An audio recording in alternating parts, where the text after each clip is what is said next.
নেই। কারণ আমরা দূর প্রবাসে থাকলেও আমাদের মনটা পড়ে থাকে সেই দেশে, সেই মাতৃভূমিতে। কিন্তু গত ২৪ ঘন্টার ভেতরে আমরা কেউ কোনোভাবে ফ্যামিলিতে যোগাযোগ করতে পারছি না।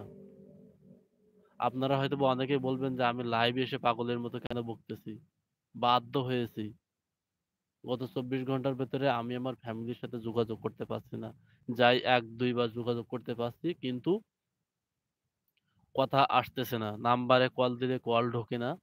১ বার ২ বার কল ঢুকলেও কিন্তু কোনো কথা আসতেছে না।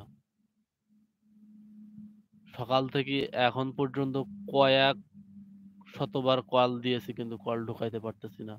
আমরা দূর প্রবাসে পড়ে আছি মাতৃভূমি ছেড়ে। যে দেশটাকে শক্ত করার জন্য, খাড়া করে রাখার জন্য, সোজা হয়ে দাঁড়ানোর জন্য যারা জীবন দিয়ে যাচ্ছে এই দূর প্রবাসে, আজকে তারাই যদি তাদের ফ্যামিলির সাথে যোগাযোগ না করতে পারে, তাহলে আপনার মতো সরকার থাকা না থাকার সমান কথা। আপনি শুধু ক্ষমতার জন্য এই ১,৩০,৪০,০০,০০০ মানুষকে এভাবে কষ্ট দিয়ে যাচ্ছেন। আপনি কি একবার কল্পনা করেছেন যে এই ১,৩০,০০,০০০ প্রবাসী যদি একবার টাকা দেওয়া বন্ধ করে দেয় দেশে, তাহলে দেশের অবস্থা কি হবে? অন্তত প্রবাসীদের মুখের দিকে তাকিয়ে সমস্ত নেটওয়ার্ক খুলে দেন। আমি আবারও অনুরোধ করছি। আর আজকে রাত ১০টার ভেতরে যদি নেটওয়ার্ক না খুলে দেন, তাহলে আমরা কিন্তু প্রবাসীরা হরতাল ডাকা শুরু করে দেব। দেশে কিন্তু টাকা পাঠানো বন্ধ করে দেব। প্রতি মাসে ২,০০০, ৫,০০০ টাকা করে দেব শুধুমাত্র সংসার খরচের জন্য। আর প্লিজ অনেকে বলছে হুন্ডিতে টাকা পাঠানোর কথা। হুন্ডিতে কেউ টাকা পাঠাবেন না। কারণ হুন্ডিতে টাকা পাঠালে ওরা দেশ থেকে আরো টাকা পাচার করার সুবিধা হয়। আপনি এখান থেকে যে টাকাটা দেবেন, সেই টাকাটা কখনোই বাংলাদেশে যাবে না। ওদের কাছ থেকে দেশের টাকা পাচার করার সবথেকে সহজ উপায় হচ্ছে হুন্ডি।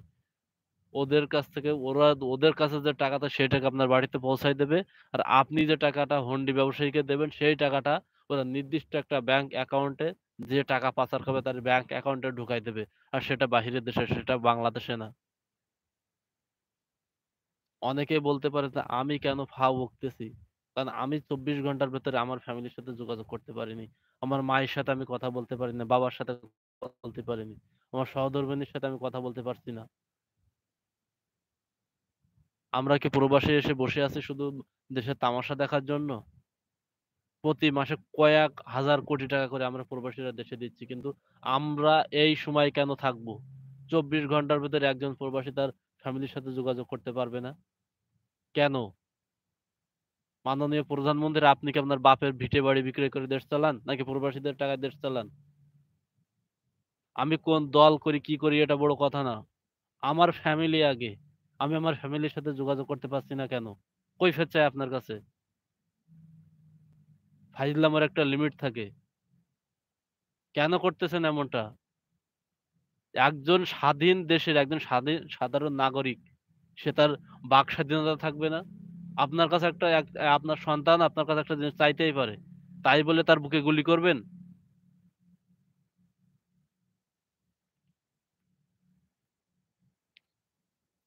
আমরা প্রবাসীরা এখনো পর্যন্ত কিন্তু চুপ করে আছি। এখনো চুপ করে আছি। এখনো সময় আছে। আমরা যদি হরতাল করি তা আপনার কিন্তু ভিটেমাটিও থাকবে না। এতটুকু মনে রেখেন। অনেকে বলবে ভাই হুন্ডিতে টাকা পাঠায়। হুন্ডিতে টাকা পাঠালে এতে দেশের আরো বেশি ক্ষতি হবে। এতে দেশের আরো বেশি ক্ষতি হবে। আপনার টাকা যে টাকাটা আপনি এখানে হুন্ডি ব্যবসায়ীকে দেবেন, সেটা যারা টাকা পাচার করে ওরা নির্দিষ্ট একটা অ্যাকাউন্টে ঢুকিয়ে দেবে। আর বাংলাদেশের টাকা বাংলাদেশে আপনার বাড়িতে পৌঁছে দেবে। আমরা হরতাল করতে চাই না কিন্তু মাননীয় প্রধানমন্ত্রীর আপনি বাধ্য করবেন না। আপনি যে কোন জাতের প্রধানমন্ত্রী আমরা প্রবাসীরা কিন্তু সবাই জানি। এখানে হয়তোবা এসে কমিশনে গালিগালি দিবেন। কিন্তু ভাই ২৪ ঘন্টার ভেতরে যদি কারো সাথে যোগাযোগ না করতে পারি তাহলে মাথা কারোরই ঠিক থাকে না। আপনি যদি আপনার মায়ের সাথে কথা বলতে না পারেন, আপনার বাবার সাথে কথা বলতে না পারেন, আপনার সহধর্মিণীর সাথে কথা বলতে না পারেন, আপনার মাথাও ঠিক থাকবে না। আমরা প্রবাসীরা সারাদিন ৪০-৪৫ ডিগ্রি সেলসিয়াস তাপমাত্রার ভেতরে কাজ করি। দিন শেষে ফ্যামিলির সাথে একটু কথা বলতে রিল্যাক্স ফিল করি, শান্তি পাই। কিন্তু সেটাও যদি বন্ধ করে দেন, তাহলে আমরা কোথায় যাব? এই বিষয়টা বুঝতে হবে।